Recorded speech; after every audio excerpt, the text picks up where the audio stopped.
कंडा, गाय का गोबर जो आप हाथ से थापते हो, अगर वो गीला रहता है तो उसमें अग्नि प्रकट हो सकती है क्या? जम के तो बोलो नहीं। कंडा यदि गीला है, गोबरी यदि गीली है, गाय के गोबर से जो अलोना गोबरा कंडा तैयार करा जाता है, गोबरी तैयार करी जाती है, थाप कर दीवार पर जमीन पर लोग कंडा तैयार करते हैं। अगर कंडा यदि गीला है, गोबरी यदि गीली है तो उसमें अग्नि प्रकट नहीं होती।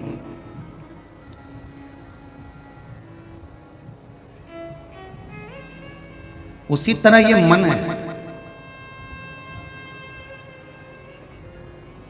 ये मन भी काम, लोभ, विषय, वासना, अहंकार, तृष्णा में अगर गीला पड़ा हुआ है तो ये निश्चित है कि इस मन में भी शिव के प्रति अग्नि प्रकट नहीं हो सकती। ये पक्का। गीले कंडे में अग्नि प्रकट नहीं हो सकती तो ये सना हुआ मन, कहीं काम, कहीं लोभ, कहीं आसक्ति, कहीं वासना, कहीं तृष्णा, कहीं विषय, कहीं वस्तुएं, इसमें जो रमी हुई है, तो हम परमात्मा की ज्योत को, परमात्मा की भक्ति को, परमात्मा की अविरल भक्ति को हम कैसे प्राप्त कर सकते हैं? आप कहां बैठ रहे हो? आप किस जगह पर बैठकर भगवान का भजन कर रहे हो? आप किस जगह पर बैठकर परमात्मा का स्मरण कर रहे हो? बैठने की भूमि भी देखी जाती है। भूमि का भी बड़ा प्रताप है महाराज जी। श्रवण कुमार एक बार अपने माँ बाप को लेकर जा रहे थे और माता पिता को ले जाते श्रवण कुमार जब माता पिता को लेकर चले, माता पिता को लेकर जा रहे थे, तभी एक जगह ऐसी आ गई जहां पर श्रवण कुमार ने अपने माता पिता को उस कावड़ में से नीचे उतार दिया और उतार कर कहा, नीचे उतरो, कावड़ से नीचे उतरो। अंधे माता पिता को कावड़ से नीचे उतार दिया और माता पिता से कहा, तुम आंख से अंधे हो, शरीर से नहीं।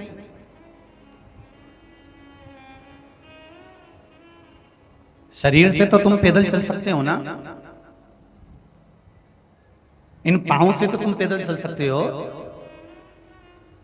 उतरो नीचे। और श्रवण कुमार ने माता पिता को पालकी से, कावड़ से नीचे उतार दिया, उनका हाथ पकड़ा और उनको लेके आगे बढ़ गया। थोड़ी दूर जाने के बाद में श्रवण कुमार ने अपने माता पिता के चरणों को नमन करा, प्रणाम करा, पिताजी क्षमा करना, माँ क्षमा करना, मुझे नहीं मालूम था कि मुझे क्या हो गया था, वहां जाने के बाद मुझे क्रोध क्यों आ गया।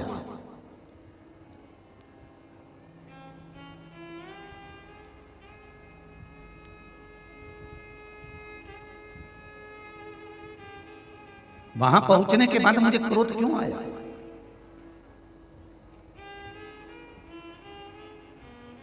जब मैं इतनी दूर आपको तीरथ करा सका तो मात्र 300 मीटर की दूरी में मुझे इतना गुस्सा क्यों आया कि मैंने आपको पालकी से नीचे उतार दिया?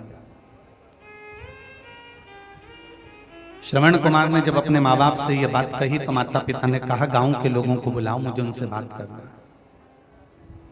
गांव के लोगों को बुलाया गया और गांव के लोगों को बुलाकर गांव के लोगों से श्रवण कुमार के माता पिता ने पूछा कि ये भूमि पर जहां तुम्हारे मकान बने हैं, ये गांव बना हुआ है, इस भूमि पर किसका राज्य था, कौन रहता था? तो कहा, ये भूमि एक असुर राक्षस की है, जिस भूमि पर इस असुर राक्षस ने अपने माता पिता को काट कर उसका रक्त पूरी जमीन पर छींटा था, ये वो असुर राक्षस की भूमि है। बाद में वो असुर राक्षस मरा तो उसका रक्त भी इस भूमि पर गिरा। श्रवण कुमार के माँ बाप ने कह दिया कि बस बेटा, अब कुछ भी नहीं कहना है, समझ में आ गया कि ये भूमि एक राक्षस की थी और राक्षस का रक्त इस भूमि पर गिरा था, इसलिए ये भूमि पर जो निकल कर जाता है उसको क्रोध आ ही जाता है। तो ये भूमि का भी प्रताप है।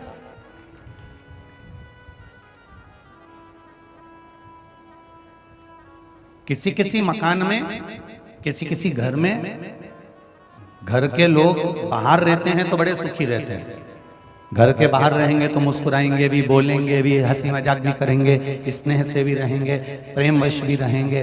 पर कई लोग घर के ऐसे रहते हैं कि उस घर में पांव रखा, अंदर गए और सबका मुंह भगोना हो गया, सबको क्रोध आ गया, कुछ ना कुछ मुख से अपशब्द निकलना प्रारंभ हो गया।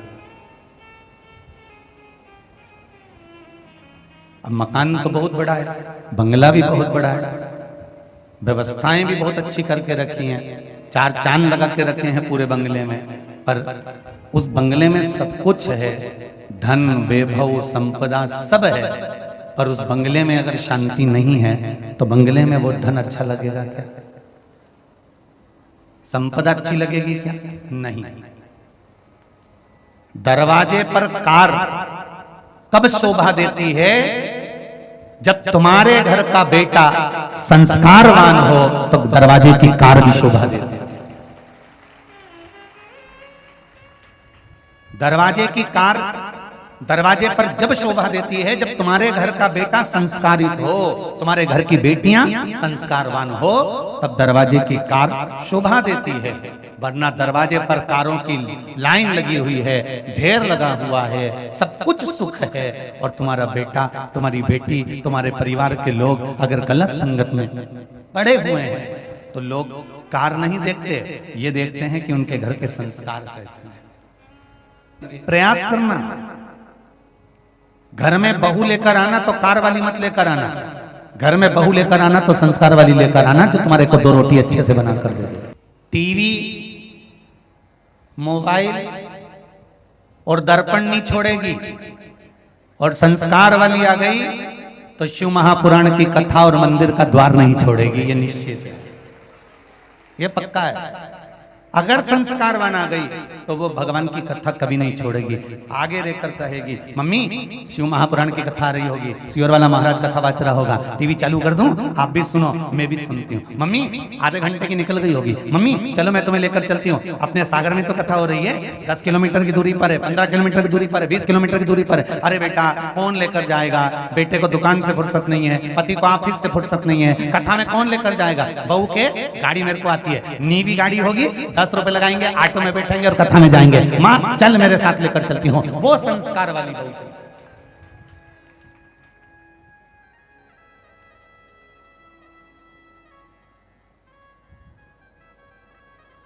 वो संस्कारवान बहू चाहिए।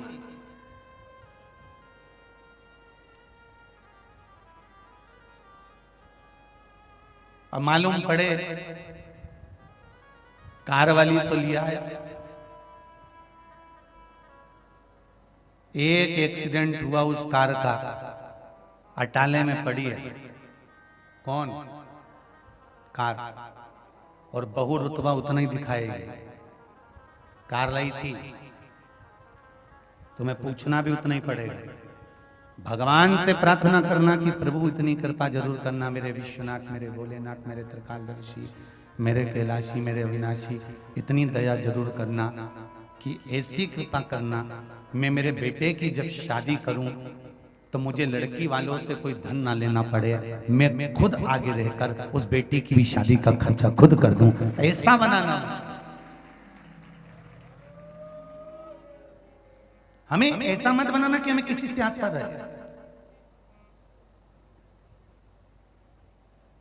हैदराबाद की कथा में कहा था विश्वास सब पर करो, हम विश्वास करने की मना नहीं करते, अगर विश्वास नहीं करोगे, देखो एक सेठ को भी नौकर पे विश्वास करना पड़ता है कि हाँ वो कर रहा होगा, भले वो गलती कर रहा है, तुम जानते हो, सब तुम्हें मालूम है कि तुम्हें ऐसा कर, फिर भी तुम उसको संभाल कर चल रहे हो, उसका कारण है कि विश्वास कर कर चलना पड़ेगा।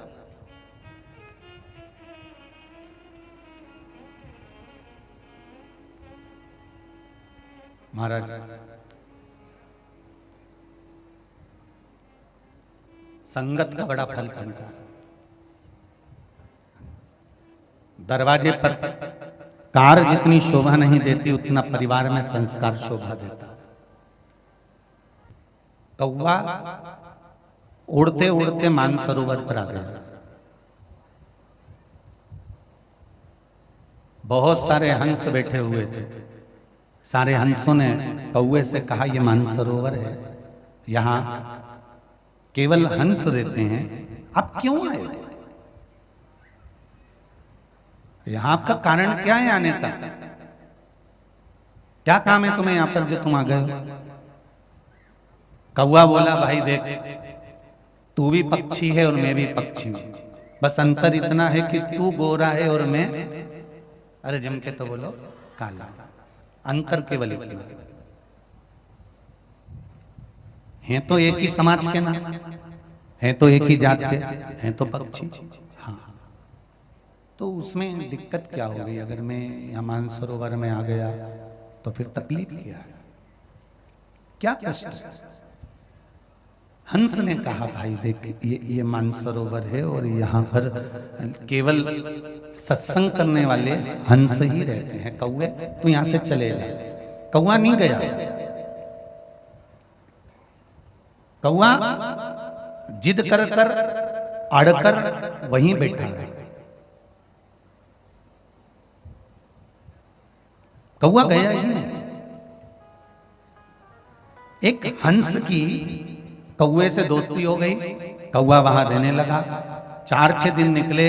कौवे को भूख लगी तो उसने हंस से कहा भाई मुझे भूख लगी है, कुछ खाने का दे दे। हंस क्या चुपता था? मोती।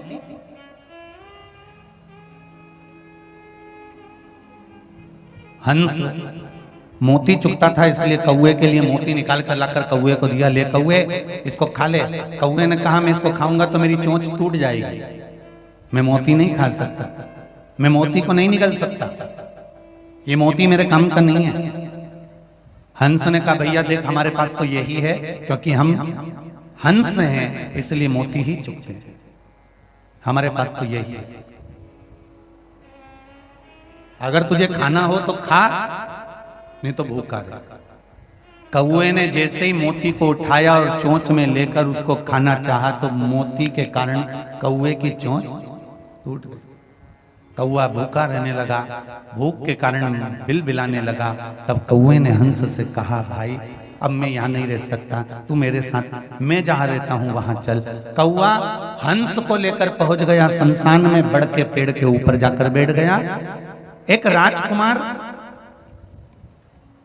उस बड़ के पेड़ के नीचे बैठे हुए थे और वट वृक्ष के नीचे जैसे ही राजकुमार बैठे हुए थे, कौवे से हंस ने कहा, हंस बोला कौवे मुझे भी यहाँ पर रहते रहते 2-3 दिन हो गए, मुझे भी भूख लगी है, तो कुछ लाकर दे मुझे। कौवा कहता अब भी लाकर देता हूँ। कौवा उड़कर गया, एक मरा हुआ कुत्ता पड़ा था, कुत्ते के मांस को कौवे ने उठाया, लेकर आया और लेकर आकर हंस से कहा ये ले खा ले। हंस बोला मैं मर जाऊंगा पर ये गंदी चीज नहीं खाऊंगा, ये मांस का मैं भक्षण नहीं कर सकता, मैं इस मांस को नहीं खा सकता।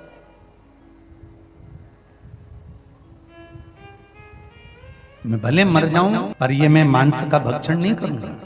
हम तो यही खाते हैं। कौवा बोला तुम भी खाओ। नहीं नहीं नहीं, दोनों की बात चल रही थी।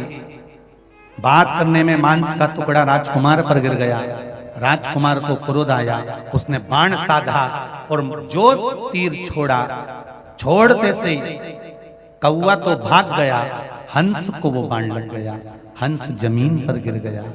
राजकुमार हाथ जोड़कर बोले हंस देव मैंने तो बाण कौवे को मारा था, आपको लग गया, मैं क्षमा चाहता हूं। हंस ने राजकुमार से कहा गलती तुम्हारी नहीं है, गलती तो मेरी है कि मैंने दोस्ती भी करी तो ऐसे से करी कि गलत काम उसने करा और गलत काम कर कर वो तो भाग गया और जेल में बाण मुझे लगा, तीर मुझे लगा और वो गलत काम कर कर भाग गया। कैसे बैठना है? आज के नवयुवक बच्चे बच्चियां ये नहीं जानते कि हमारी संगत कहां है। कोई 2 शब्द मीठे बोलता है, इनको लगता है इसके बराबर कोई हितैषी नहीं। माता पिता के शब्द और गुरु के शब्द जिस व्यक्ति को तीर से भी ज्यादा चुभने लगे, माता पिता समझा रहे हो और गुरु समझा रहे हो और आपको उनके शब्द यदि तीर से चुभते हो तो समझ लेना कि तुम्हारे विनाश का समय आ गया, अब तुम्हें कोई बचा नहीं सकता। जिस बेटे बेटियों को चाहे राज सत्ताधारी हो, चाहे संसार का कोई भी मनुष्य हो,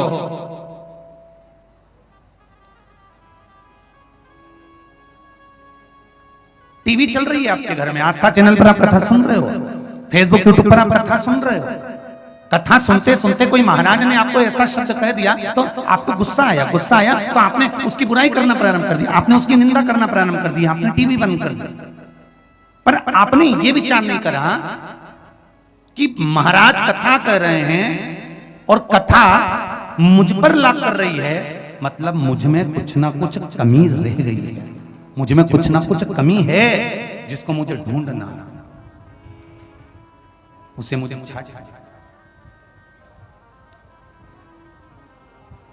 बहुत ध्यान दीजिएगा महाराज। ओम और बेटियां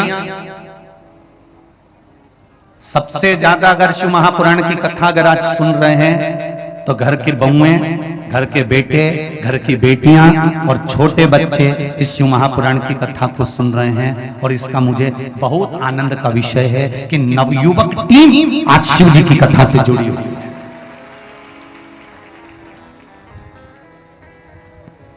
शंकर की कथा से अगर जुड़े हैं तो ये आपकी भक्ति बता रही है। कल एक टेंट लगा था, दूसरा लगवाया, दूसरे के बाद तीसरा लगवाया, तीसरे के बाद उधर वो चौथा खिंचवा दिया, और उस चौथे टेंट को खिंचवाने के बाद भी आपकी अविरल भक्ति शिव जी में लगी है, तो इससे विश्वास जागता है कि मेरा सनातन धर्म अब अग्रणी होता चला जा रहा है, आगे बढ़ता चला जा रहा है। ये आपकी भक्ति है।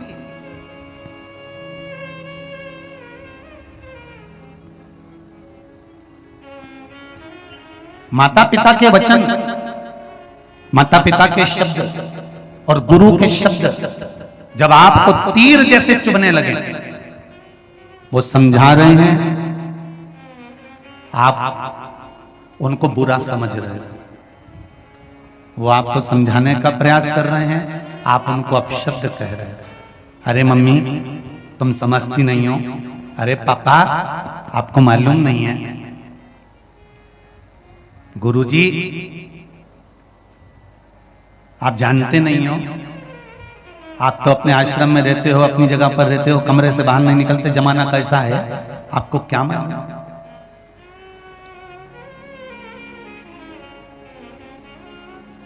बहुत लोग कहते हैं जमाना बड़ा खराब है, जमाना बड़ा खराब है, इतना खराब जमाना कभी नहीं देखा, इतना खराब जमाना है। हम कहते हैं कब खराब नहीं था वो लाके बता दो।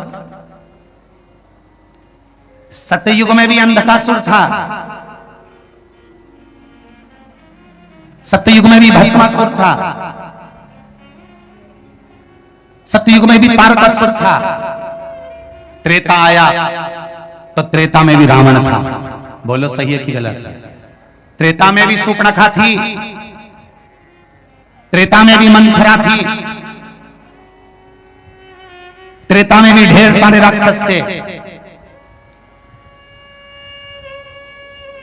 ताड़का थी, त्रेता में भी थी। फिर द्वापर आया, द्वापर में भी कंस था, पूतना थी, अगासुर था, बकासुर था, धेनुका, जितने जितने असुर थे सब द्वापर में भी थे।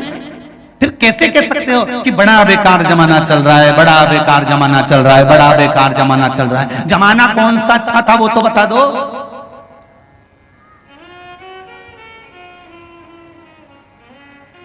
रावण था तो मेरे राम भी थे, कंस था तो मेरे कृष्ण भी थे, और आज के समय में अगर जमाना बेकार है तो मेरा शंकर आज भी विद्यमान है। अच्छा तो देखो,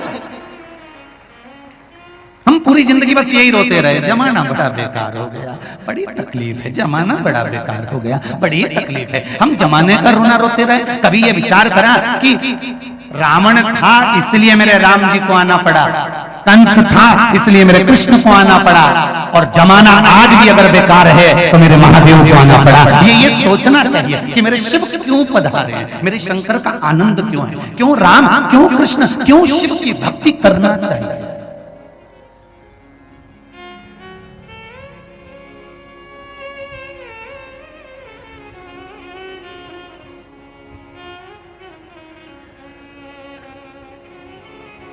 क्यों शिव की भक्ति, क्यों राम की भक्ति, क्यों क्यों शिव की भक्ति। अच्छी संगत में बैठो, अच्छा फल मिलेगा जरूर। राहु देवता था कि असुर था? जम के बोलो। असुर था। राहु असुर था, राक्षस था, असुर था। करा क्या था उसने? देवता और राक्षस मिलकर जो मंथन करे थे, उस मंथन में राक्षसों की सेना में राहु था। उसने एक काम अच्छा कर लिया।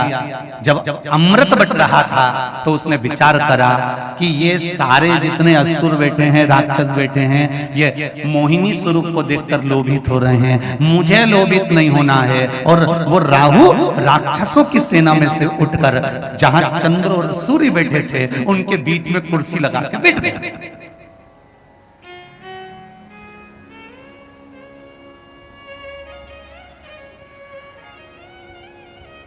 राहु असुर राक्षस जहां चंद्र सूर्य बैठे हैं उनके बीच में जाकर कुर्सी लगाकर बैठ गए और अमृत बटने लगा। और बटते बटते अमृत राहु को भी मिल गया। मिलते से ही चंद्र और सूर्य ने जैसे राहु ने पिया तो कह दिया ये तो असुर है, ये राक्षस है, और भगवान ने उसका गला काट दिया। संगत का फल क्या मिला कि अमृत पीने को मिल गया। और वो राक्षस राहु असुर, राहु अमृत पीने के कारण, देवताओं के साथ बैठने के कारण 9 ग्रह देवता की गिनती में आ गया। और आज भी लोग उसे राहु के नाम से पूजने लगे। ये राहु है, ये केतु है। 9 ग्रह देव बन गया वो। केवल देवताओं के साथ कुर्सी लगाकर बैठा था, इसलिए 9 ग्रह देवताओं में उसकी पूजन होने लगी। बोलो होती है कि नहीं होती पूजन? चंद्र की पूजन होगी, बुध की पूजन होगी, मंगल की पूजन होगी, शनि की पूजन होगी, बृहस्पति की पूजन होगी, शुक्र की पूजन होगी, तो राहु और केतु की भी पूजन होती है। देवताओं के साथ जाकर बैठा, इसलिए देव बन गया। आपसे भी निवेदन है, मेरे नवयुवक बेटे और बेटियों से निवेदन है, प्रयास करना। अगर बैठना तो कहीं अच्छी जगह बैठना, तो तुम्हारी भी गिनती डॉक्टर, कलेक्टर और एसपी में जरूर होगी, ये निश्चित है। मेरे बेटे और बेटियों से निवेदन है, नवयुवक बच्चों से निवेदन है, विद्या अध्ययन करने वाले बच्चों से निवेदन है कि 2 शब्द अपनी जिंदगी में उतार कर रखना। एक शब्द ये कि जिस समय पर तुम्हारे माता पिता के शब्द और गुरु के शब्द तुमको तीर जैसे चुभने लगे, समझ लेना कि तुम्हारे विनाश का समय निश्चित हो गया। अगर माता पिता की वाणी तुम्हें बुरी लग रही है, सास ससुर की वाणी तुम्हें बुरी लग रही है, माता पिता के शब्द तुम्हें बुरे लग रहे हैं, और गुरु जिसके पास में तुम जाते हो और गुरु तुमको ज्ञान की बात देता है, अगर गुरु के शब्द बुरे लग रहे हैं तो समझ लेना कि तुम्हारा विनाश का समय आ गया। तुम्हें कोई नहीं बचा, तुम्हारा नाश निश्चित हो। दूसरा शब्द याद रखना कि राहु जैसा राक्षस भी चंद्र और सूर्य के बीच में जाकर बैठ गया था, तो 9 ग्रह देवता में पूजा गया। राक्षस होने के बाद भी 9 ग्रह देव बन गया और उसकी पूजन होने लगी। ये दूसरी बात याद रखना कि हमें किसके साथ जाकर बैठना है, हमें किसके पास जाकर बैठना है। दुनिया के लोगों को डिस्को करने वाले ज्यादा पसंद आएंगे, फैशन करने वाले ज्यादा पसंद आएंगे, और जो छोटे मोटे कपड़े पहनते हैं फटेले मटेले वो बड़े पसंद आएंगे। और दुनिया के लोगों को वो कभी पसंद नहीं आएंगे जो रोज सुंदरकांड के पाठ में जाता हो, मंदिर जाता हो, पूजन करता हो, लोटा भर के जल चढ़ाता हो, भगवान की भक्ति करता हो। दुनिया के लोगों को पसंद नहीं आते। इनको तो लोग ढोंगी समझते हैं। अरे ये तो फालतू का ढोंग करे, चंदन लगा लिया, शंकर जी के मंदिर चले गया, कहीं डमरू बजाए, कहीं मंजीरा बजाए, कहीं झांझ बजाए, कहीं सुंदरकांड में जाके बैठ जाए। क्या होगा इससे करने से?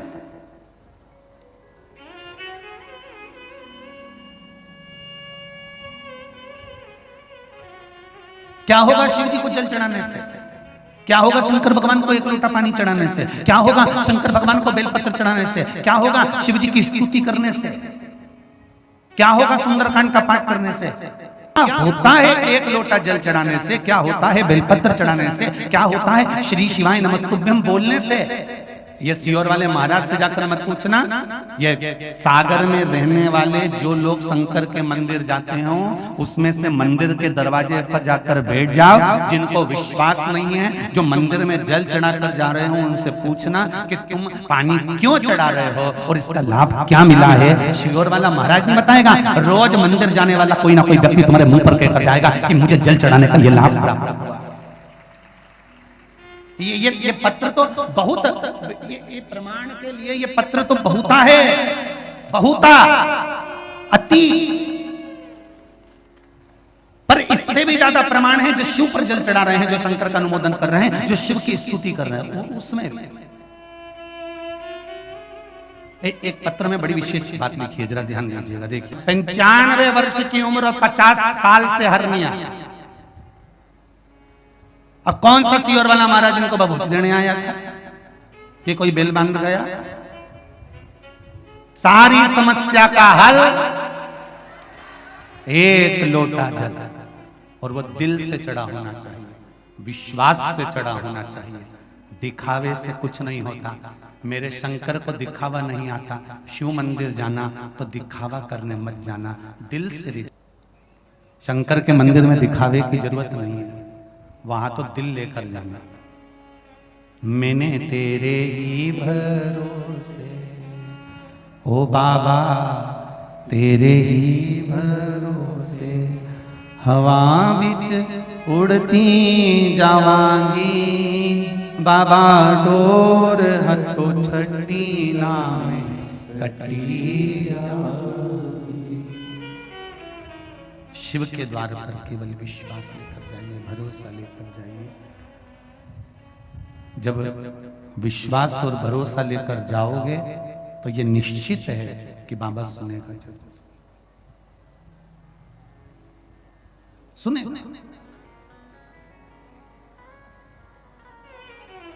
जितने भी इस शिव महापुराण कथा को पंडाल में बैठकर सुन रहे हो, चाहे आस्था चैनल पर सुन रहे हो, चाहे फेसबुक यूट्यूब पर सुन रहे हो, एक बार दिल से बाबा से कहकर इस कथा का रस तत्व ग्रहण करो। दिल से कहकर बाबा से विनती करो कि बाबा मैंने बहुत सुना है कि शिव महापुराण की कथा सुनो तो कार्य सफल होता है। बस मेरे मन का मनोरथ ये है, इसको पूर्ण करना। उसे कहो,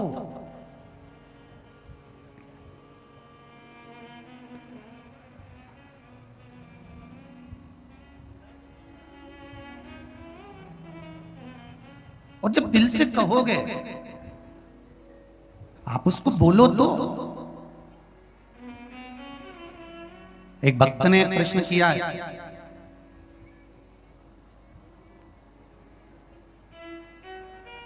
कि हमारे गुरुजी कहते हैं, एक भक्त कह रहा है व्हाट्सएप पर, ऑफिस में मैसेज गया होगा तो वहां से आशीष जी के पास में पत्र आया, तो उसमें उस मैसेज में लिखा है कि हमने जिन गुरुजी से गुरु दीक्षा ली है, गुरु मंत्र लिया है, वो गुरुजी कहते हैं कि भगवान से कभी कुछ नहीं मांगना चाहिए।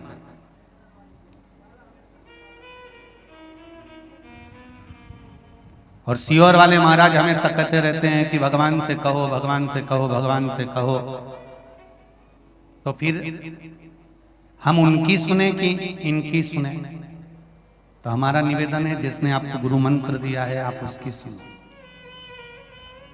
पर हमारी शिव महापुराण की कथा तो कहती है, बेटा जब रोटी खाने बैठता है ना, और मां अंदर काम कर रही होती है,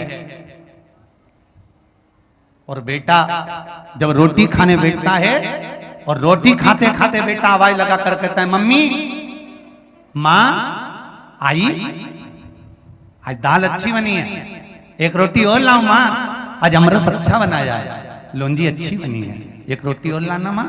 मां दौड़ कर रोटी ला कर देती है। मां बेटे की थाली में 4 रोटी एक साथ कभी नहीं रखती।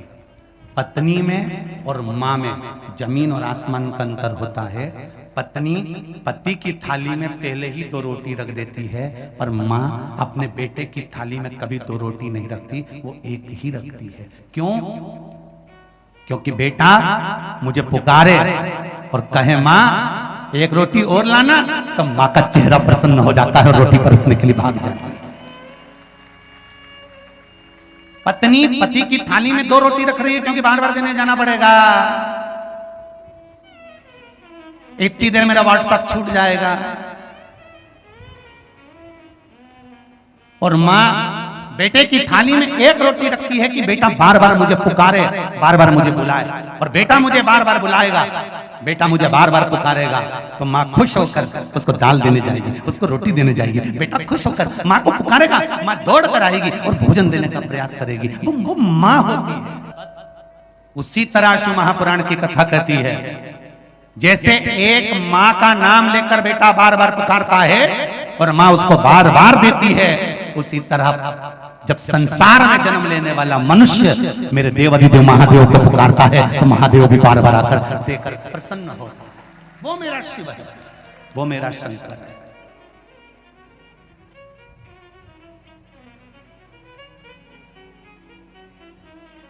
फिर उसने एक प्रश्न और किया। अरविंद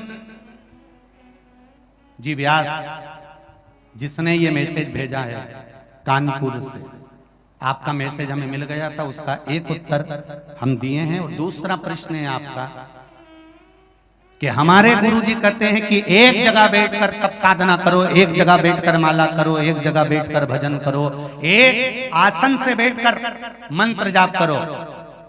और सियोर वाले महाराज कहते हैं चलते फिरते भगवान का भजन करो, स्मरण करो। तो हम किसके कहने पर चले? अरविंद जी व्यास कानपुर वालों से निवेदन है, आपके गुरुजी ने जो कहा है आप उनके अनुसार चलो। और शिव महापुराण की कथा कहती है कि एक माँ के दो पुत्र, एक 13 साल का है, एक 4 साल का है, दोनों को भूख लग रही है। दोनों ने कहा माँ भूख लगी है। 13 साल के बेटे को माँ ने थाली में रोटी लगाकर सब्जी रखकर अचार रखकर दे दिया। 4 साल के बेटे को माँ ने थाली में भोजन नहीं दिया है। 4 साल के बेटे को माँ ने रोटी में घी लगाया, नमक लगाया, रोल बनाया, फिंगर बनाया, गुट्टा बनाकर उसके हाथ में पकड़ा दिया। 4 साल का बेटा माँ का पल्लू पकड़कर माँ के पीछे पीछे जा रहा है, रोटी खाते जा रहा है। 13 साल का बेटा एक जगह पर बैठकर, एक आसन पर बैठकर रोटी खा रहा है।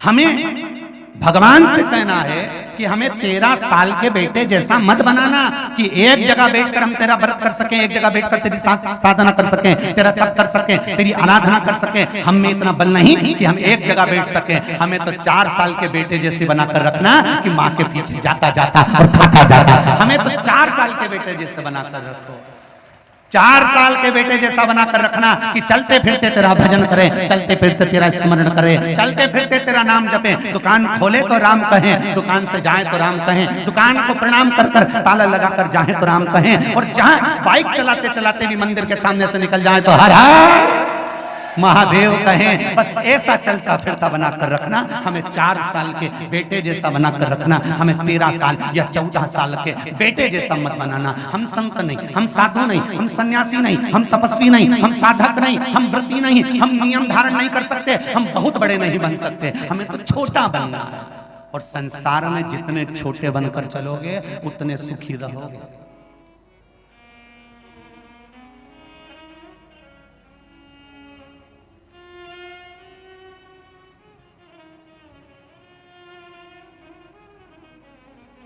जो ज्यादा बड़ा बन जाता है वो ज्यादा कमाता है।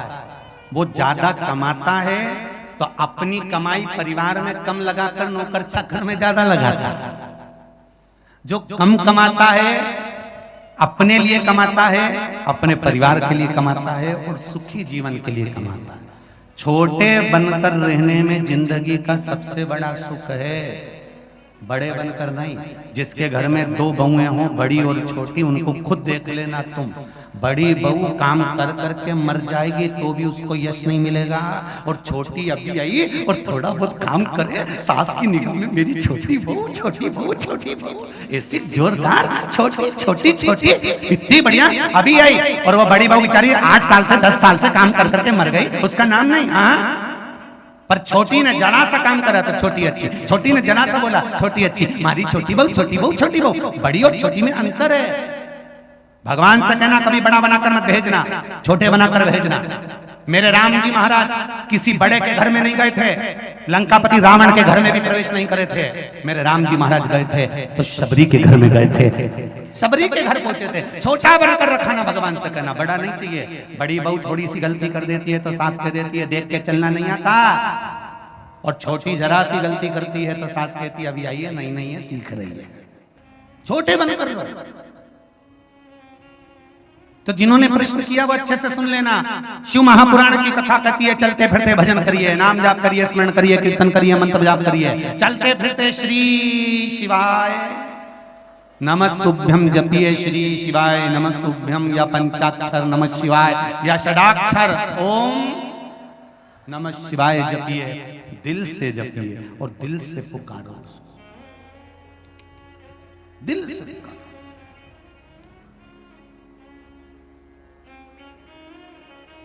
कथा में क्यों जाना चाहिए? कथा में जाने का फायदा क्या है? तो कहा शिव महापुराण में जाकर बैठने का एक फायदा है, या कोई आस्था पर कथा सुन रहा हो या फेसबुक पर कथा सुन रहा हो। हमने कई बार कथा वाचते वाचते बीच में भी कहा कि आपके घर में टीवी चल रही हो और शिव महापुराण की कथा चल रही हो तो वॉल्यूम की आवाज थोड़ी तेज कर लिया करो। घर के लोग भले सो रहे हों पर तुम्हारी टीवी की आवाज, कथा की आवाज किसी जाते और आते व्यक्ति के भी कान में पड़ जाएगी तो उसकी भी जिंदगी संवर जाएगी। थोड़ी सी वॉल्यूम बढ़ा लिया कर। और घर की बहुएं, घर के बच्चे कहेंगे मम्मी बेहरी हो गई क्या, इतनी तेज चला रही है? अरे बेटा सुनाई नहीं दे मारे करूं। एक प्रसंग आता है, एक व्यक्ति कथा में सबसे आगे आके बैठ जाता था और खूब मुस्कुराता था, खूब प्रेम से, और यूं ही करता था। फिर आज जो कथा करने वाले महाराज जी थे वो उसको देख के बड़ी प्रसन्न होकर कथा बाचे जा रहे, बाचे जा रहे, बाचे जा रहे, बाचे जा रहे। 5 बजे कथा छूटने वाली थी, 5:30 बजे वो तो बाचे जा रहे, कथा कथा खूब प्रेम से बाचे। अब 5 बजे की कथा 5:30 बजा दी तो गांव के लोगों ने कहा महाराज जी आप कथा कह रहे थे, आज तो इतना आनंद आया कथा कहने में, और आगे आगे एक भैया बैठा था, दादा लगभग 70 साल का था, बेचारा इतने अच्छे से कथा सुन रहा था। इतने में गांव के लोगों ने कहा वो क्या कथा सुन रहा होगा, वो तो बहरा था, उसके तो कान ही नहीं थे, पर वो मुंडी तो हिला रहा था कि वो तो हर कथा में मुंडी हिलाए और हर कथा में मुस्कुराए। अच्छा, महाराज जी ने कहा कि बताओ गजब हो गया, बेहरा ने कथा सुनी, उसको सुनाई तो दी नहीं होगी, फिर काहे को आता है कथा में? काहे के लिए कथा में आता है? क्या हमको ही नहीं मालूम कि वो कथा में सबसे आगे आके बैठता क्यों है? महाराज जी ने कहा उसको पकड़ के लाओ जाओ, और वो बहरे व्यक्ति को पकड़ कर ले गए। महाराज जी ने पूछा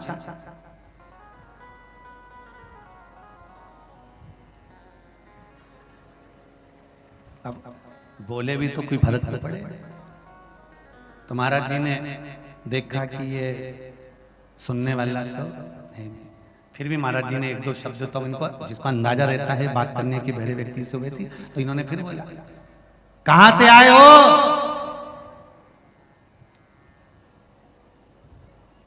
महाराज मुस्कुराए,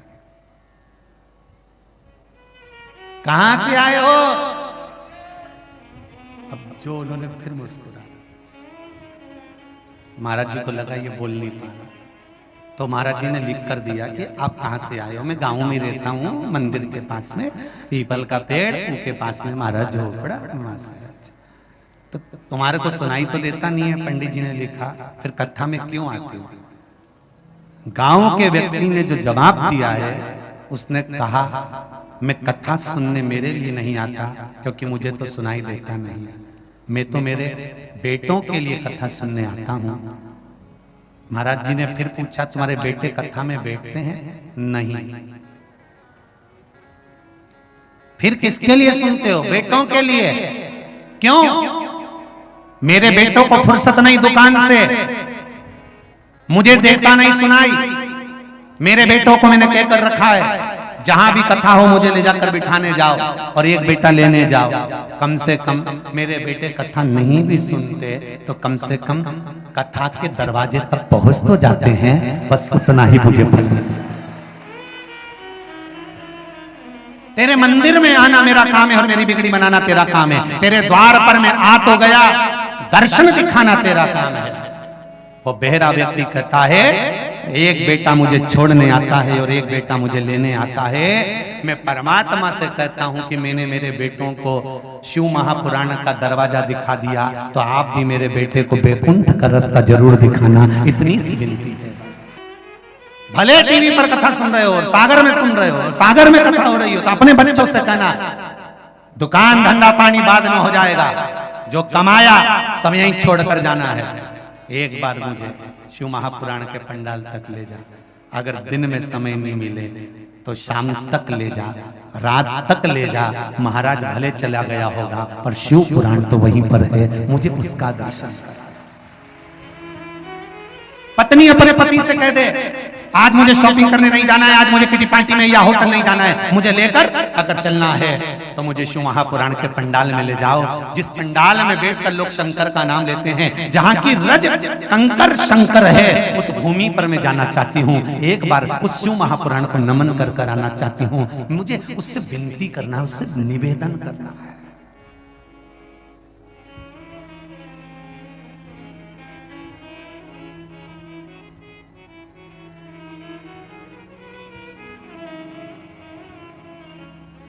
भोलेनाथ से निराला यहाँ कोई नहीं, भोलेनाथ से निराला यहाँ कोई नहीं, शंभुनाथ से निराला यहाँ कोई नहीं, शंभुनाथ से निराला यहाँ कोई नहीं। शिव की भक्ति ये जीवन का सुख देने वाली।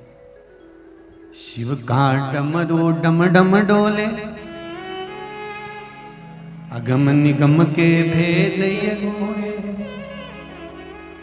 ऐसा जोग जगाने वाला कोई नहीं, ऐसा योग जगाने वाला कोई नहीं, मेरे बाबा से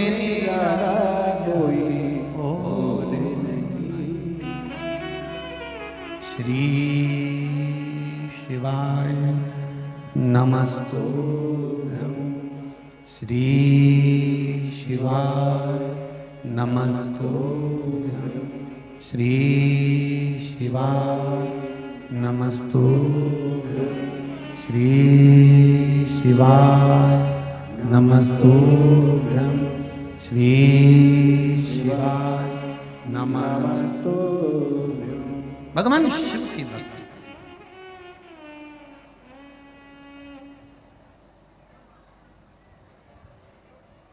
माता पार्वती जी का एक नाम है अर्पणा। क्या नाम है? अर्पणा। अर्पणा का मतलब क्या होता है? जब दक्ष प्रजापति के यहां पर कई कन्याओं का जन्म हुआ और कन्या के जन्म के बाद भी दक्ष प्रजापति ने एक कन्या और मांगी मां देवी से, और देवी ने एक कन्या जब मांगी तब मां अम्बे ने कहा मैं स्वयं तुम्हारे घर में पुत्री बनकर आऊंगी। सती का जन्म हुआ।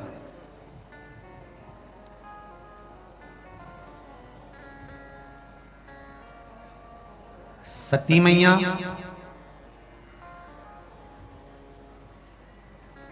जब जलकर भस्म हो गई, क्रोध आया बाबा को, यज्ञशाला विध्वंस हो गई।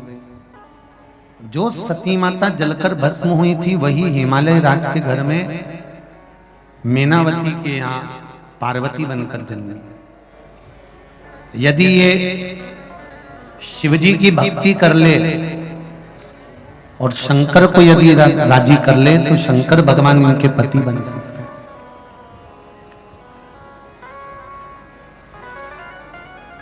शिव इनके पति है, भगवान शंकर इनके पति बन जाए। पर शिव को पति बनाना कोई साधारण बात नहीं है। दुनिया के लोगों को प्रसन्न करना और उनको प्रसन्न कर कर अपना कोई काम करा लेना एक अलग बात है। पर परमात्मा को एक बार प्रसन्न कर लिया और प्रसन्न करने के बाद उस परमात्मा से कुछ ले लिया तो फिर दुनिया के लोग प्रसन्न होकर आपको कुछ देंगे तो वो 50 बार कहकर बता देंगे, पर मेरा देव अधिदेव महादेव जब प्रसन्न होकर कुछ देता है तो वो किसी से नहीं कहता, वो देकर भूल जाता है। शंकर देकर कभी नहीं कहते कि मैंने दिया,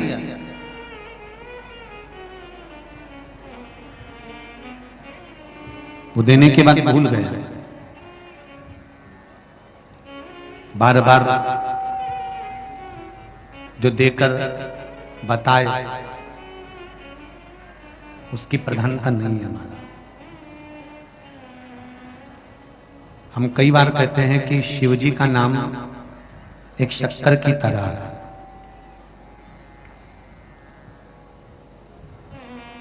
24 घंटे रात को 12 बजे अंधेरे में भी अगर तुमने शक्कर खाई तो खाते से ही मुंह मीठा हो जाएगा। बोलो सही है कि गलत है?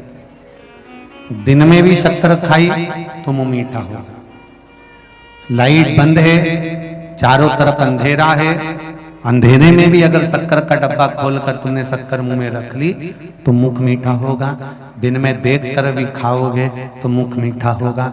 उसी तरह शक्कर चाहे अंधेरे में खाओ चाहे उजेले में खाओ, मुख मीठा करती है। उसी तरह शिव महापुराण की कथा शंकर का नाम चाहे कभी भी लो तो जीवन में कल्याण ही करती है।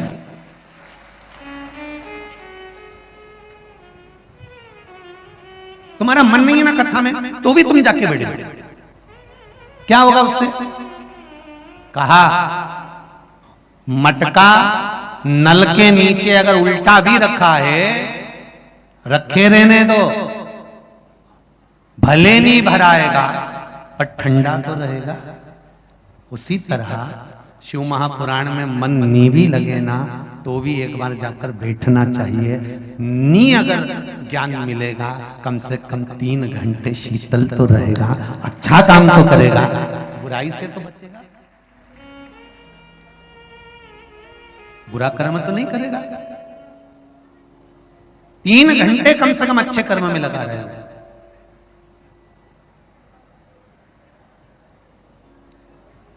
पार्वती जी ने तप किया और इतना घोर तप माता पार्वती जी कर रही हैं, इतना घोर तप कर रही हैं। उस तप का बल माता पार्वती जी ने जो फल ग्रहण कर रही थी वो भी छोड़ दिया, जल पी रही थी वो भी छोड़ दिया। अब माता पार्वती जी ने पत्ते खाना भी बंद कर दिए। जो वृक्ष के पत्ते माता पार्वती जी खा रही थी वो वृक्ष के पत्ते भी माता पार्वती जी ने खाना छोड़ दिया। तब उनका नाम अर्पणा रखा। क्या नाम रखा है? अर्पणा। अब एक बात बड़े ध्यान से सुनिएगा जरा।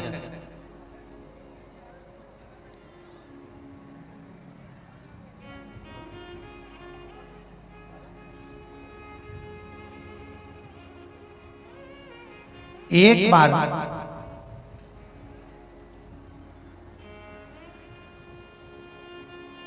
अर्पणा नाम पढ़ने का कारण क्या है?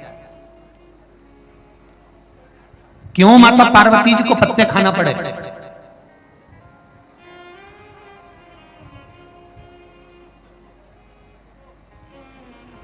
भाई शंकर भगवान के सिर पर गंगा जी है तो शंकर भगवान के सिर पर गंगा जी है, मतलब कुछ ना कुछ तो बात है, इसलिए शिव सिर पर गंगा है।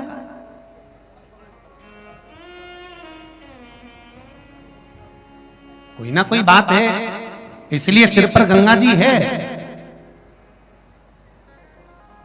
क्यों है सिर पर गंगा?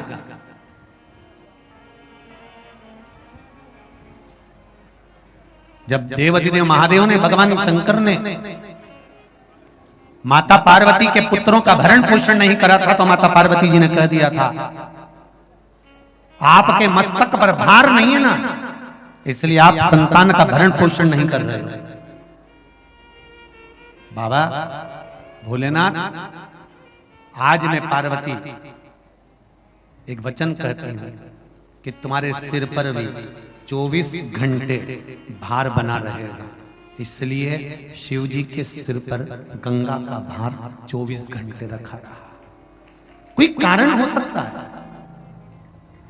माता जानकी अगर रावण की कैद में पड़ी है तो उसका भी कारण है कि उन्होंने अपने पिंजरे में एक चिड़िया को कैद कर रखा था, तोती को कैद कर रखा था, और वो तोती, वो चिड़िया आखिरी में श्रापित कर चली जाती है कि मुझे कैद में रहना पड़ा तो तुमको भी कैद में रहना पड़ेगा। मैं गर्भवती होकर अपने पति से दूर रही हूं, तो हे जानकी, तुम कैद में पड़ने के बाद जब गर्भवती होगी और गर्भवती होने के बाद भी तुम्हें तुम्हारे पति से दूर रहना पड़ेगा। ये श्राप एक चिड़िया का लग गया था, पक्षी का लग गया था।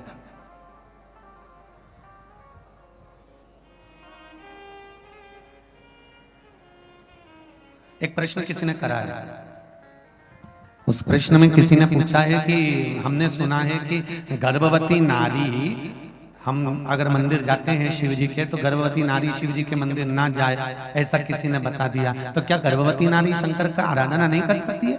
गर्भवती नारी क्या शिव जी का स्मरण नहीं कर सकती है? गर्भवती नारी क्या शंकर के शिवलिंग का पूजन नहीं कर सकती है? तो पहले तो जिसने तुम्हें बताया वो महाराज को पकड़ ला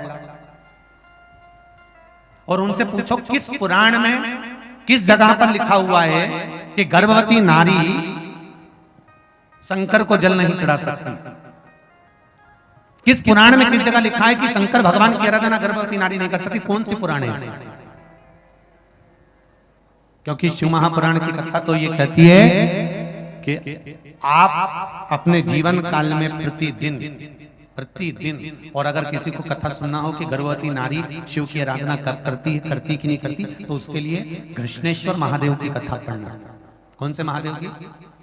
12 ज्योतिर्लिंग में एक ज्योतिर्लिंग है घृष्णेश्वर महादेव। उसकी कथा पढ़िए, आपको उसमें मिल जाएगा। क्या मिलेगा इसमें? कि घूष्मा का गर्भ था। सुधर्म नाम के ब्राह्मण की पत्नी घूष्मा, जिसका गर्भ था, और घूष्मा का गर्भ, सुधर्म नाम के ब्राह्मण की धर्म पत्नी घूष्मा का गर्भ था। और घूष्मा से पहले सुधर्म की एक धर्म पत्नी और थी जिसका नाम था सुदेहा। सुदेहा के यहां संतान नहीं हुई।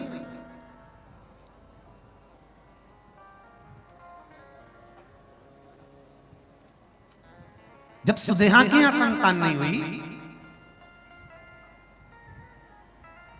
तब सुधर्म ने अपनी धर्मपत्नी घूष्मा से कहा, घूष्मा एक काम करो, अगर तुम्हारे गर्भ से संतान चाहिए तो तुम शंकर भगवान की आराधना करना प्रारंभ करो। घूष्मा ने प्रतिदिन एक बालू का शिवलिंग, मिट्टी का शिवलिंग बनाया, पार्थिव शिवलिंग बनाया, उसकी पूजन करना प्रारंभ करी।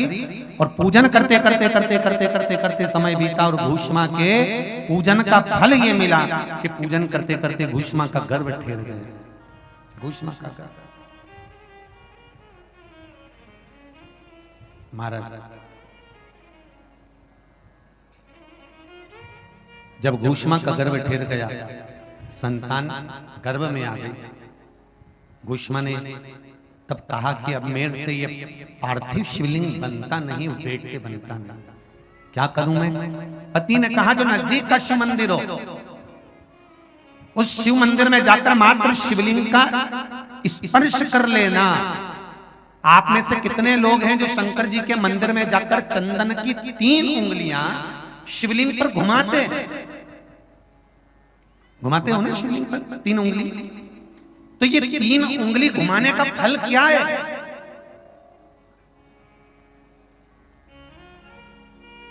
क्या फल है? इस शिवलिंग पर ये 3 उंगली घुमाई जाए तो इसका फल क्या है? तो आपको लगेगा भगवान शंकर को त्रिपुंड लगाना है। बोलो सही है गलत है?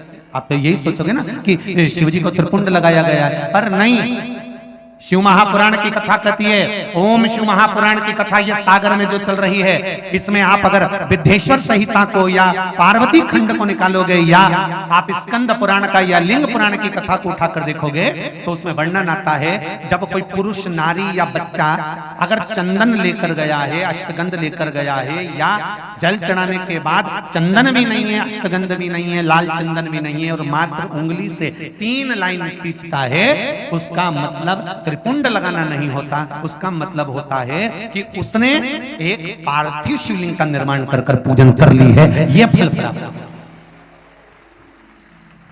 उसका फल ये प्राप्त होता है।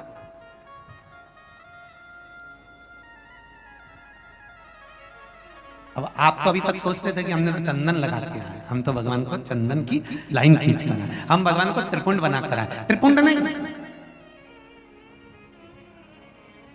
भगवान शंकर को आपने त्रिपुंड लगाया वो अपनी जगह पर है, पर भगवान शंकर को जो आपने 3 लाइन खींची है, हाथ का जो स्पर्श कर कर घुमाया है, इससे पार्थिव शिवलिंग के निर्माण का फल प्राप्त हो जाता है।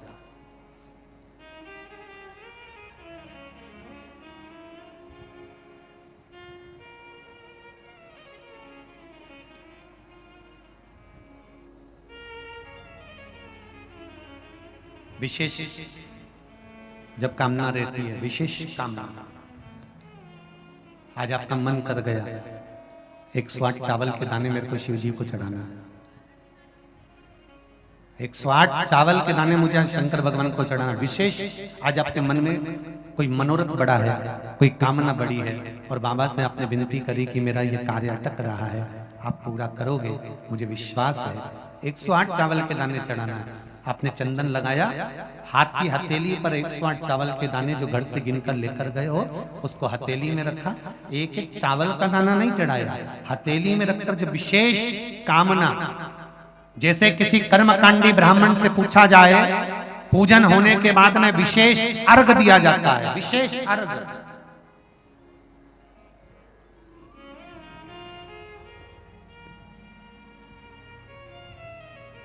उसी तरह विशेष कामना के लिए विशेष अर्घ की महत्वता जैसे है, उसी तरह अक्षत की महत्वता विशेष। 108 अक्षत के दाने हाथ में हो और आपकी कामना कर कर जिस कार्य के लिए आपने बाबा को आज स्पर्श किया है, हाथ में लेकर जहां आपने चंदन लगाया है उसी जगह पर हथेली से बाबा को चंदन वाले स्थान पर उस 108 चावल के दाने को रख देना चाहिए, छोड़ देना चाहिए या लगा देना चाहिए।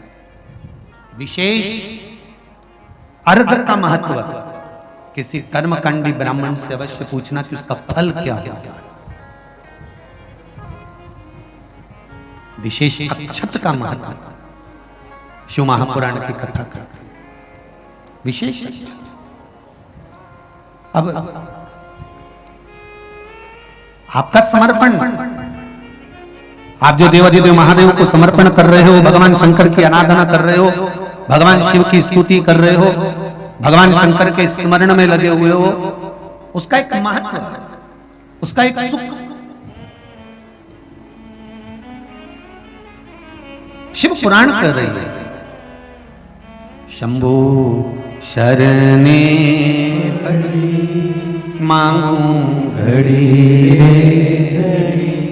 दुख काटो दया करी निदर्शन दया करी निदर्शन। 108 चावल के दाने लेकर, तो यहां मात्र स्पर्श की मूलता कर दी, ध्यान रखिएगा। तो जो पत्र लिखे हैं और पत्र में उन्होंने लिखा कि हमारे यहाँ हमने ऐसा सुना है कि शिवलिंग, गर्भवती नारी शिवलिंग का स्पर्श या शिवलिंग की पूजन नहीं कर सकती, तो उसको कृष्णेश्वर महादेव, 12 ज्योतिर्लिंग में से एक ज्योतिर्लिंग है कृष्णेश्वर महादेव। कृष्णेश्वर महादेव की पूर्ण कथा का स्मरण कराइएगा कि स्वयं सुधर्म नाम का ब्राह्मण अपनी पत्नी से कह रहे हैं कि अगर अब आपसे बालू का शिवलिंग नहीं बनता, मिट्टी का शिवलिंग नहीं बनता, तो एक काम करिए, अब आप बालू के शिवलिंग की जगह, मिट्टी के शिवलिंग की जगह, पार्थिव शिवलिंग की जगह एक काम करना कि आप किसी मंदिर में जाकर शिवलिंग का मात्र स्पर्श कर लेना, भी केवल स्पर्श कर लेना भी पार्थिव शिवलिंग के निर्माण का फल है। केवल स्पर्श, तो शिवलिंग का मात्र स्पर्श, केवल छूना नहीं है। स्पर्श का मतलब होता है शंकर भगवान को आप चंदन ले गए हो कि नहीं ले गए हो, अष्टगंध ले गए हो कि नहीं ले गए हो, पर यह तो मुझे विश्वास है कि एक लोटा जल लेकर जरूर जाते हो। जल चढ़ाने के बाद भी अगर आप 3 उंगलियां शिवलिंग पर अगर मात्र घुमा देते हो तो समझ लो कि आप प्रतिदिन पार्थिव शिवलिंग का निर्माण कर रहे हो। और शिवलिंग प्रतिदिन आप शिवलिंग का स्पर्श मात्र घुमाने पर ही पार्थिव शिवलिंग का निर्माण कर रहे हो।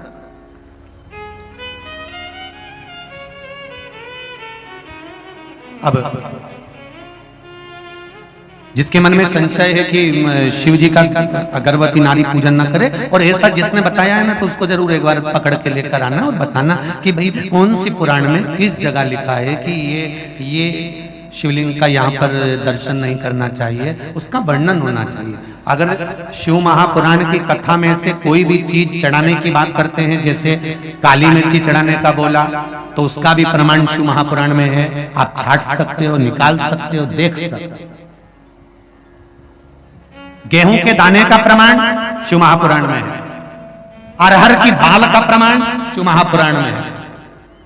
दुर्वा के जल का प्रमाण शिव महापुराण में है। डाब के प्रमाण शिव महापुराण में है। चावल का प्रमाण शिव महापुराण में है। कौन कौन सी चीजों से भगवान शंकर के शिवलिंग का निर्माण होता है, यहां तक वर्णन करा गया कि भस्म से निर्मित शिवलिंग का भी पूजन हमारे यहां शिव महापुराण में वर्णन है।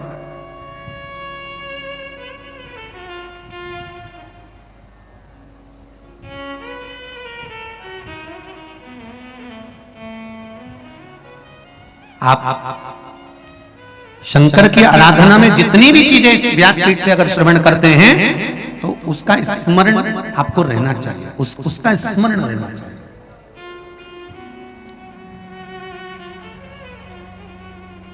महाराज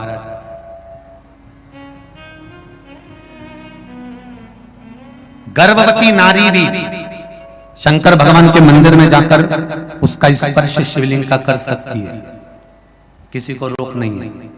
उसका फल क्या मिलता है वो भी स्मरण कर लीजिए।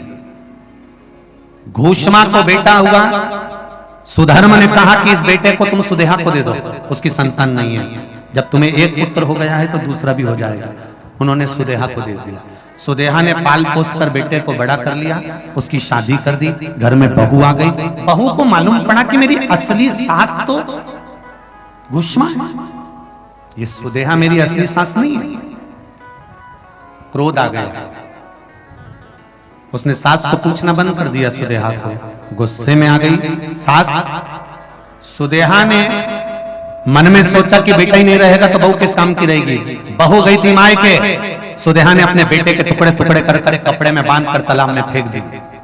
आप देखिए, गर्भवती नारी अगर शंकर का स्मरण करती है, पूजन करती है, तो उसके बालक पर कितना फल मिलता है, ये शिव महापुराण की कथा कहती है। तो जिसने आपको कहा कि गर्भवती नारी को शिव जी का स्पर्श नहीं करना चाहिए, उसको ये पूरी कथा सुनाओ कृष्णेश्वर महादेव। बेटे के टुकड़े कर कर कपड़े में बांध कर तालाब में फेंक दिया। घूष्मा शिव जी के शिवलिंग का निर्माण करती थी और पार्थिव शिवलिंग का पूजन कर कर शंकर भगवान का विसर्जन करने जाती थी। आज घूष्मा के मन में आ गया, मेरे बाबा शंभु, हे भोलेनाथ, त्रिकालदर्शी, कैलाशी, अविनाशी प्रभु, बेटे को बहुत दिनों से नहीं देखा। जिस बेटे को गर्भ में रखा था और आपकी पूजन करी थी, मेरा बेटा वो नजर नहीं आ रहा। शंकर भगवान ने एक हफ्ते पहले मरे हुए घूष्मा के बेटा जो टुकड़ा टुकड़ा हो गया था, उस बेटे को जीवित तालाब से बाहर निकाल दिया। ये गर्भस्थ नारी के शिव आराधना का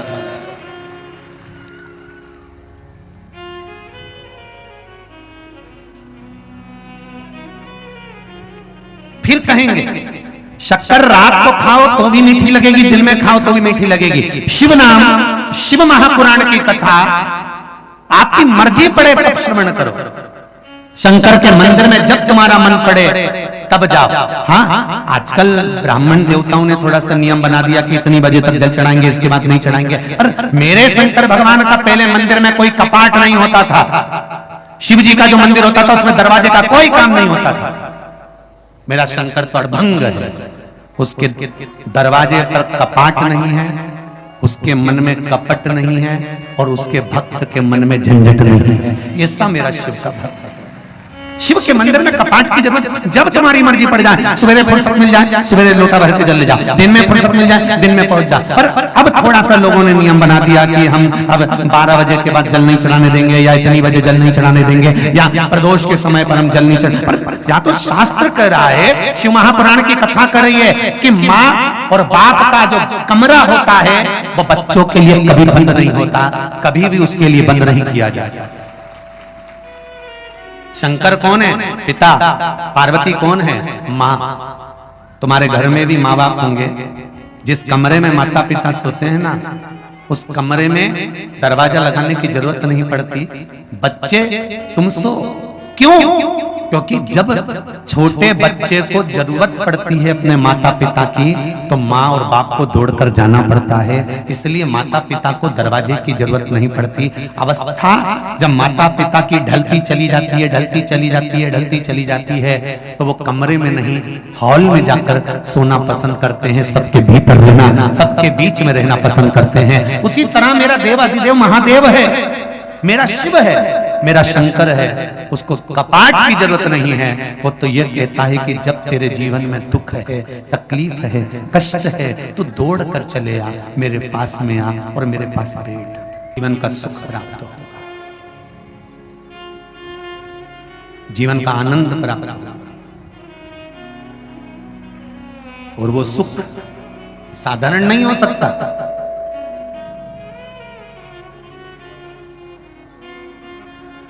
मेरे भोले तेरी नौकरी सबसे बढ़िया है, सबसे खरी। भोले बाबा तेरी चाकरी सबसे बढ़िया है, सबसे खरी। मेरी किस्मत का जब गुल खिला, तब जाकर के ये दर मिला। मेरी किस्मत का जब गुल खिला, जाकर के दर मिला। मिल गई मुझको चौखट तेरी सबसे बढ़िया है, सबसे करी। भोले बाबा तेरी नौकरी सबसे बढ़िया है, सबसे करी। माता पार्वती का नाम अर्पणा रखा। अर्पणा रखने का कारण केवल इतना है कि उनको पत्ते खाना पड़ा।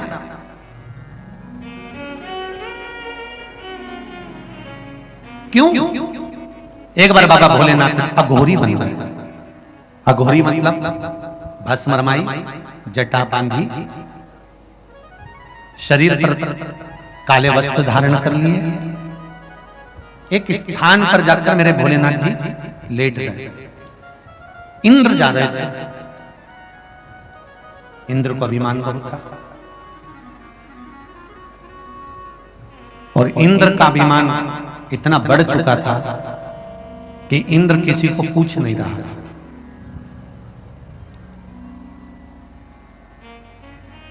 जाते जाते इंद्र बीच में अघोरी बाबा को देखा और देखते से इंद्र ने अघोरी को देखकर कहा, ए बाबा हटो यहां से, रास्ता छोड़िए हमको जाने के लिए। शंकर भगवान अघोरी का रूप रखकर बैठे थे और बैठे बैठे बैठे बैठे बैठे बैठे राम नाम का स्मरण कर रहे थे। हटे नहीं। इंद्र को क्रोध आया, क्रोध आकर वज्र उठाया और वज्र उठाकर भगवान शंकर को मारने के लिए जैसे हाथ आगे बढ़ाया, शंकर भगवान को क्रोध आया, तीसरा नेत्र खुल गया। जैसे तीसरा नेत्र खुला, इंद्र पहचान कर ये तो भोलेनाथ जी हैं। तुरंत इंद्र स्थान छोड़कर भागे। भगवान शंकर का क्रोध पीछे पीछे जाने लगा और इंद्र आगे आगे भागने लगे। भागते भागते भागते भागते भागते भागते इंद्र देवलोक में जब पहुंच गए, पहुंचने के बाद वहां पर बृहस्पति महाराज मिले। बृहस्पति महाराज ने पूछा, इंद्र कहां भाग रहे हो? तुम कहां भाग रहे हो इंद्र? इंद्र कहते हैं बृहस्पति महाराज से, महाराज गुरुदेव, शंकर भगवान का क्रोध आ रहा है और वो क्रोध मुझे मार देगा। बृहस्पति महाराज ने आकर भगवान शंकर के क्रोध को रोक कर कहा, प्रभु ये इंद्र है, थोड़ा सा अहंकार आ गया था, आप इसको क्षमा कर दीजिए। शिव जी ने क्षमा करा। इस क्रोध का मैं क्या करूं ये बता, इस क्रोध को मैं क्या करूं? बृहस्पति महाराज ने कहा, इस क्रोध को मैं समुद्र में फेंक देता हूं। भगवान शंकर के क्रोध को ले जाकर समुद्र में फेंक दिया, जिससे एक बालक ने जन्म लिया जिसका नाम जलंधर हो गया।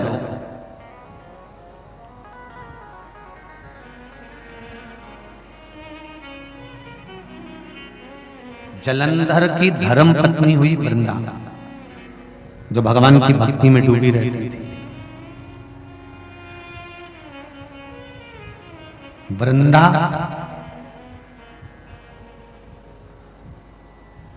नारायण की भक्ति करती थी, तुलसी का, नारायण की भक्ति कर कर भगवान का भजन किया करती थी। वही वृंदाबाद में तुलसी का क्यारा बना था। एक बार वृंदा बेटी हुई थी, उसका सात्वित्व भगवान विष्णु ने डिगा दिया था।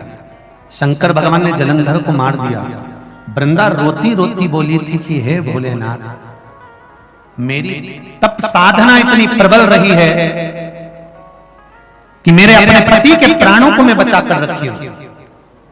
जितने भी पुरुष, जितने भी भाई इस पावन शिव महापुराण कथा को आस्था चैनल पर सुन रहे हो, चाहे फेसबुक पर सुन रहे हो, यूट्यूब पर सुन रहे हो, चाहे पंडाल में सुन रहे हो, एक निवेदन है, कभी इस अक्कड़ में अपनी जिंदगी को मत जीना कि तुम सब कुछ कर रहे हो। तुम नहीं, तुम्हारे साथ में जो तुम्हारी अर्धांगिनी है, तुम्हारी धर्म पत्नी है, ये जो व्रत करती है, साधना करती है, तप करती है, दान करती है, पुण्य करती है, कुछ घर में रहकर धर्म पत्नी जो भगवान को दिया लगाती है, पूजन करती है, शिव की आराधना करती है, शंकर का अनुमोदन करती है, किसी ना किसी रूप में व्रत साधना तप करती रहती है, उसका फल पति को जरूर मिलता रहता है और वो बचकर चलता रहता है। ये धर्म पत्नी के पुण्य का फल है।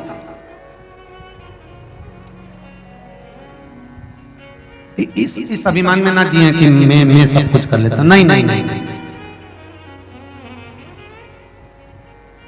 एक कथा आई है, एक सेठ जी ने एक नौकर की, नौकर नहीं आया तो सेठ जी ने उसकी तनख्वाह बढ़ा दी। 4 दिन नौकर नहीं आया तो सेठ जी ने तनख्वाह बढ़ा दी। बेचारा इतना मेहनत करता है, उसको तनख्वाह कम मिलती होगी इसलिए नहीं आता होगा। तनख्वाह बढ़ी, नौकर आया, 1 महीना काम करने के बाद 8 दिन के लिए नौकर फिर गायब हो गया तो सेठ जी को गुस्सा गया तो उसने तनख्वाह आधी कर दी। नौकर फिर आ गया, सेठ जी ने तनख्वाह दी, तनख्वाह आधी थी।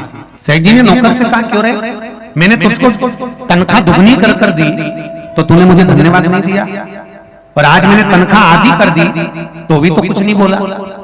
इतने में नौकर ने कहा, सेठ जी अब मैं क्या बताऊं, तो कम से कम धन्यवाद तो दे सकता था, और अब तनख्वाह तेरी आधी हो गई तो भी तू कुछ नहीं बोल रहा। इतने में नौकर ने कहा, सेठ जी ज्यादा हो गई थी तो भी कुछ नहीं बोला, और कम हो गई तो भी कुछ नहीं बोला, तो मैं क्या बोलूं, ये तो महादेव की कृपा है। मैं पिछली बार नहीं आया 8 दिन, आपने तनख्वाह मेरी बढ़ा दी।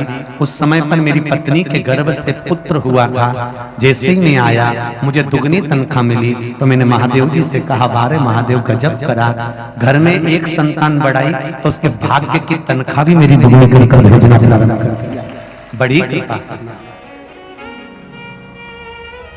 तो सेठ जी बोले अब तो तेरी तनख्वाह आधी हो गई, अब क्या हुआ? नौकर बोला गुरुदेव सेठ जी घर में मेरी माँ थी, बूढ़ी हो गई थी, मर गई, 8 दिन नहीं आया, आपने मेरी तनख्वाह आधी कर दी। मैंने कहा वारे महादेव गजब करा, व्यक्ति घटा तो उसके भाग्य की लक्ष्मी भी घटा दी। बड़ा कृपालु है, बड़ा दयालु है। ये कभी विचार मत करना कि आपके अकेले के भाग्य का धन नहीं है। जिस अर्धांगिनी के साथ आपका विवाह हुआ है, जिस कन्या के साथ, वो कन्या आपके साथ में गठजोड़ा बांध कर जब बैठती है तो एक अंदाजा लगा कर बैठना, आपकी जिंदगी के सुख देने में आधी हकदार वो होती है, उसके सुख का भाग्य आपको प्रदान करती है। साधारण नहीं होती है हमारी। मैंने भगवान विष्णु की तप साधना करी है, मैंने नारायण की तप साधना करी है, और आपने मेरे पति के प्राण ले लिए। तप साधना किसको कहते हैं? उस तप साधना का बल पार्वती खुद देखेगी। पत्तियां खाकर अपने प्राणों को रखकर आपकी आराधना करेगी, और वो बल देखो, पार्वती का एक नाम अर्पणा पड़ गया। शिवलिंग बनाना, पूजन करना, बेलपत्र समर्पित करना, उसको धारण करना, ये माता पार्वती जी ने हमको सिखाया है कि हमें रोग से मुक्ति कैसे पाना है, हमें लक्ष्मी की प्राप्ति कैसे करना है, हमें वैभव की प्राप्ति कैसे करना है, हमें धन सत्ता कैसे प्राप्त करना है। शंकर भगवान की आराधना कर कर हम अपने जीवन का कौन सा ऐसा कार्य जो नहीं कर सकते सब पूर्ण कर देते हैं।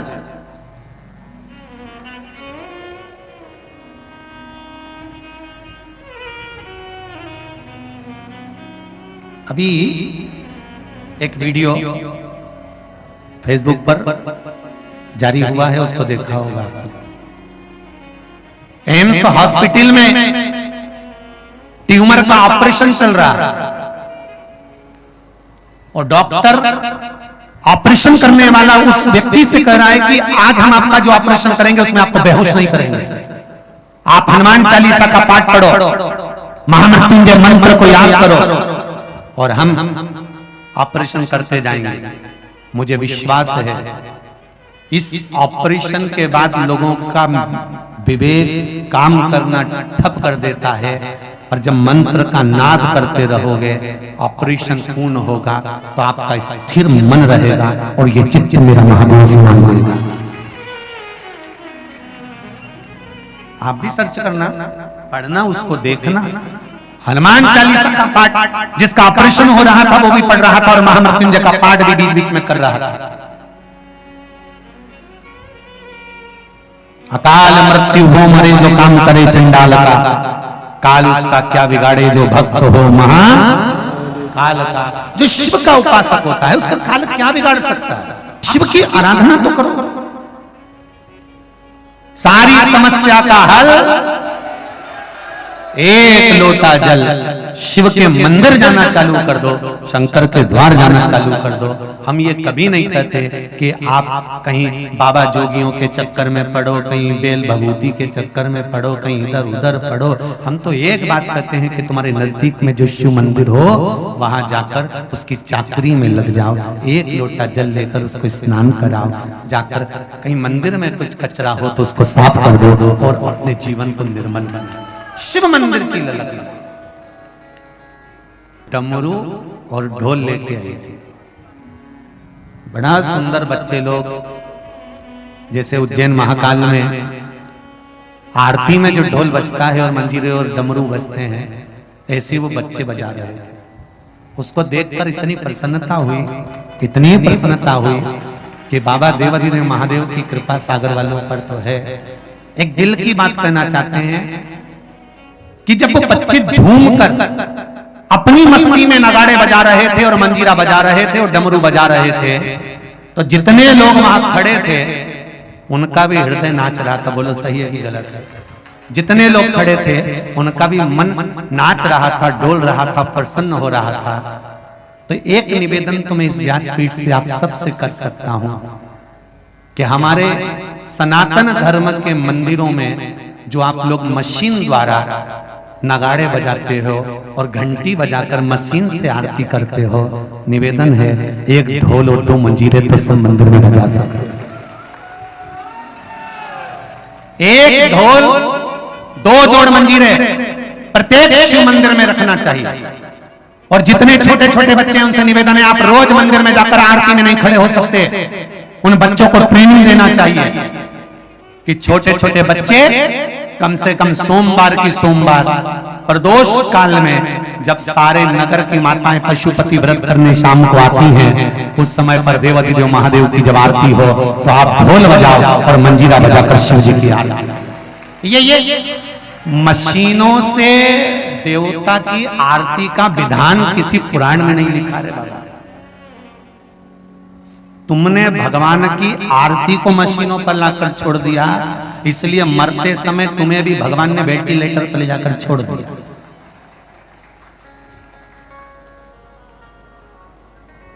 हमें भगवान को मशीनों से बाहर निकालना।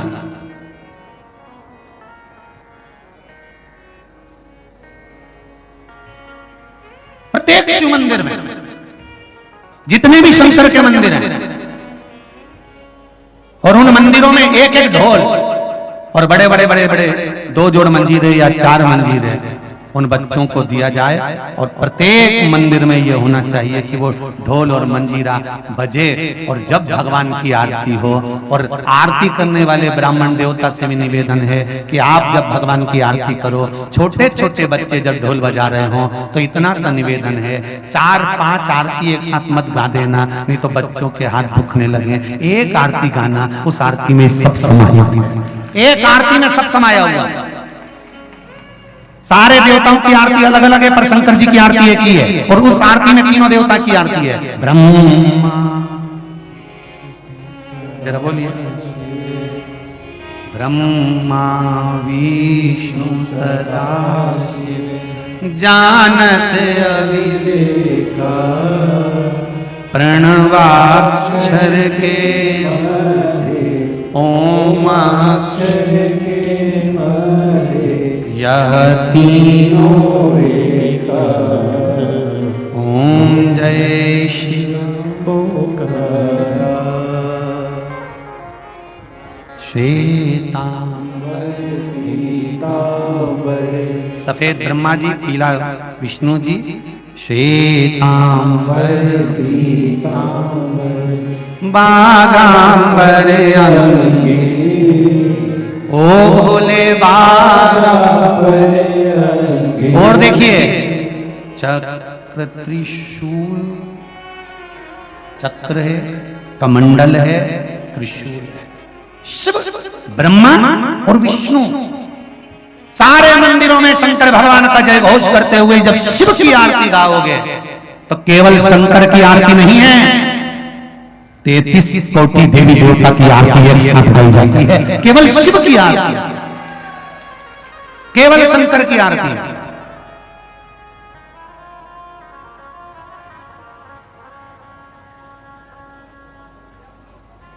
सागर वालों को एक काम सौंपना चाहता हूं, अगर मान ले तो। जी जी हो, क्या विचार है तुम्हारा? अच्छे से तो बोलो।